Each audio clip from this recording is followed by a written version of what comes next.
जय श्री विष्णु। भगवान विष्णु सबका मंगल करें। जय सनातनी के इस अंक में आज हम जानेंगे, श्रवण करेंगे माघ मास महात्म्य कथा अध्याय 19 और 20।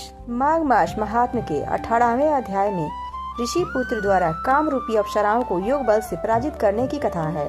तपस्या में बाधा डालने वाली अप्सराओं के प्रेम प्रस्ताव को ऋषि पुत्र ने ठुकरा दिया और आत्मज्ञान के माध्यम से उन्हें मोह माया से मुक्त कर दिया, जिससे वे दुखी होकर विरह में जलने लगी। अब माघ मास महात्म्य का 19वां अध्याय। तो सब प्रेम से बोलिए विष्णु भगवान की जय, उमापति महादेव की जय। वह 5 कन्याएं इस प्रकार विलाप करती हुई बहुत देर तक प्रतीक्षा करके अपने घर लौटी। जब घर में आई तो माताओं ने कहा कि इतना विलम्ब तुमने क्यों कर दिया। तब कन्याओं ने कहा कि हम किन्नरियों के साथ कीड़ा करती हुई सरोवर पर थी और कहने लगे कि आज हम थक गई हैं और जाकर लेट गईं। वशिष्ठ जी कहते हैं कि इस प्रकार आशय को छुपाकर वह विरह की मारी पड़ गई। उन्होंने घर में आकर किसी प्रकार की कीड़ा नहीं की। वह रात्रि उनको एक युग के समान बीती। सूर्य नारायण के उदय होते ही वह अपने आप को जीवित मानती हुई माताओं की आज्ञा लेकर गौरी पूजन के लिए वह कन्याएं वहां पर जाने लगी। उसी समय ब्राह्मण भी स्नान करने के लिए सरोवर पर आया। उसके आने पर कन्याओं ने वाह वाह किया, जैसे कमलिनी प्रातः काल सूर्योदय को देखकर कहती हैं। उसको देखकर उनके नेत्र खुल गए और उस ब्रह्मचारी के पास गई। आपस में एक दूसरे का हाथ पकड़कर चारों तरफ से उसको घेर लिया और कहने लगी कि मूर्ख, उस दिन तू भाग गया था लेकिन आज भाग नहीं सकता। हम लोगों ने तुमको घेर लिया है। ऐसा वचन सुनकर बाहुपाश में मधे हुए ब्राह्मण ने मुस्कुराकर कहा, तुमने जो कहा कुछ कहा सो ठीक है, परंतु मैं अभी भी विद्याभ्यास करता हूँ और ब्रह्मचारी हूँ। गुरुकुल में मेरा विद्याभ्यास पूरा नहीं हुआ है। पंडित को चाहिए कि जिस आश्रम में रह रहे हैं उसके धर्म का पालन करें। इस आश्रम में मैं विवाह करना धर्म नहीं समझता। अपने व्रत का पालन करके और गुरु की आज्ञा पाकर ही विवाह करना चाहता हूँ, उससे पहले नहीं कर सकता। यह बात सुनकर वह कन्या इस प्रकार बोली जैसे वैशाख मास में कोयल बोलती है।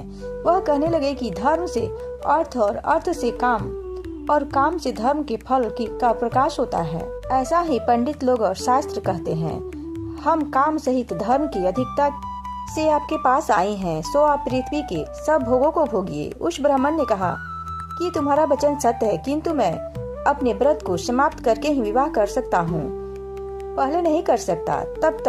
तब वे कन्याएं कहने लगी कि तुम मूर्ख हो। अनोखी औषधि, ब्रह्म बुद्धि, रसायन सिद्धि, अच्छे कुल की सुंदर नारियां तथा मंत्र जिस समय प्राप्त हो तभी ग्रहण कर लेना चाहिए।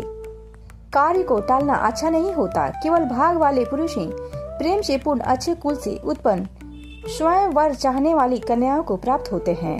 कहाँ हम अनोखी नारियां, कहाँ आप तपस्वी बालक। यह बेमेल का मेल मिलाने में विधाता की चतुराई है। इस कारण आप हम लोगों के साथ गंधर्व विवाह कर लें। इनके ऐसे वचन सुनकर उस धर्मात्मा ब्राह्मण ने कहा कि व्रती रहकर इस समय विवाह नहीं करूंगा, मैं स्वयंवर की इच्छा नहीं करता।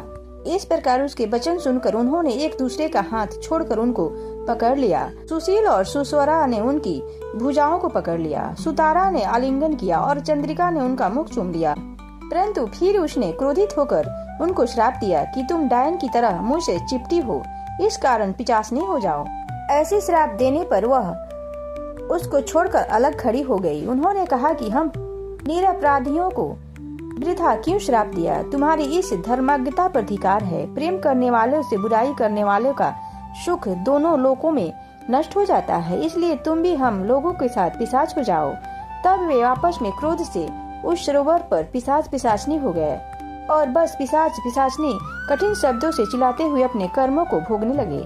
वशिष्ठ जी कहने लगे कि हे राजन, इस प्रकार वह पिशाच उस सरोवर के इधर उधर फिरते रहे। बहुत समय पश्चात मुनियों में श्रेष्ठ लोमस ऋषि पौष शुक्ल उस अच्छेद सरोवर पर स्नान करने के लिए गए। जब क्षुधा से दुखी इन पिशाचों ने उनको देखा तो उनकी हत्या करने के लिए गोल बांधकर उनको चारों तरफ से घेर लिया। वेद निधि ब्राह्मण भी वहां पर आ गए। उन्होंने लोमस ऋषि को साष्टांग प्रणाम किया।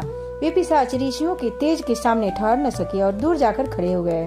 वेद निधि हाथ जोड़कर लोमस ऋषि से कहने लगे कि भाग्य से ही ऋषियों के दर्शन होते हैं। फिर उन्होंने गंधर्व कन्याओं और अपने पुत्र का परिचय देकर सब वृतांत सुनाया और कहा कि हे मुनिवर, यह श्राप मोहित होकर आपके सम्मुख खड़े हैं। आज इन बालकों का निस्तार होगा, जैसे सूर्योदय से अंधेरा का नाश होता है। वासिष्ठ जी कहने लगे कि पुत्र के दुख से दुखी हुए वेदनिधि ब्राह्मण के ऐसे वचन सुनकर लोमस ऋषि के नेत्रों में जल भर आया और वेदनिधि से कहने लगे कि मेरे प्रसाद से बालकों को शीघ्र स्मृति पैदा हो। मैं उनका धर्म कहता हूँ, जिससे इसका आपस का ज्ञान विलीन हो जाएगा। इस प्रकार कथा का 19वां अध्याय पूर्ण हुआ। तो सब प्रेम से बोलिए विष्णु भगवान की जय, उमापति महादेव की जय। अब कथा का 20वां अध्याय। वेदनिधि कहने लगे कि हे महर्षि, धर्म को जल्दी ही कहिए, क्योंकि श्राप की अग्नि बड़ी दुखकारक होती है। लोमस ऋषि कहने लगी कि यह सब मेरे साथ नियम पूर्वक माघ स्नान करें, अंत में वह श्राप से छूटकर जाएंगे। शुभ तीर्थ में माघ स्नान करने से श्राप का फल नष्ट हो जाता है। 7 जन्मों के पाप तथा इस जन्म के पाप माघ मास में तीर्थ स्नान पर स्नान करने से नष्ट हो जाते हैं। इस अछेद में स्नान करने से अवश्य मोक्ष की प्राप्ति होगी। राजसूय और अश्वमेध यज्ञ से भी अधिक फल माघ मास स्नान से होता है। अतएव संपूर्ण पापों का सहज में ही नाश करने वाला माघ स्नान क्यों न किया जाए। इस तरह से कथा का 20वां अध्याय पूर्ण हुआ। तो सब प्रेम से बोले विष्णु भगवान की जय, उमापति महादेव की जय।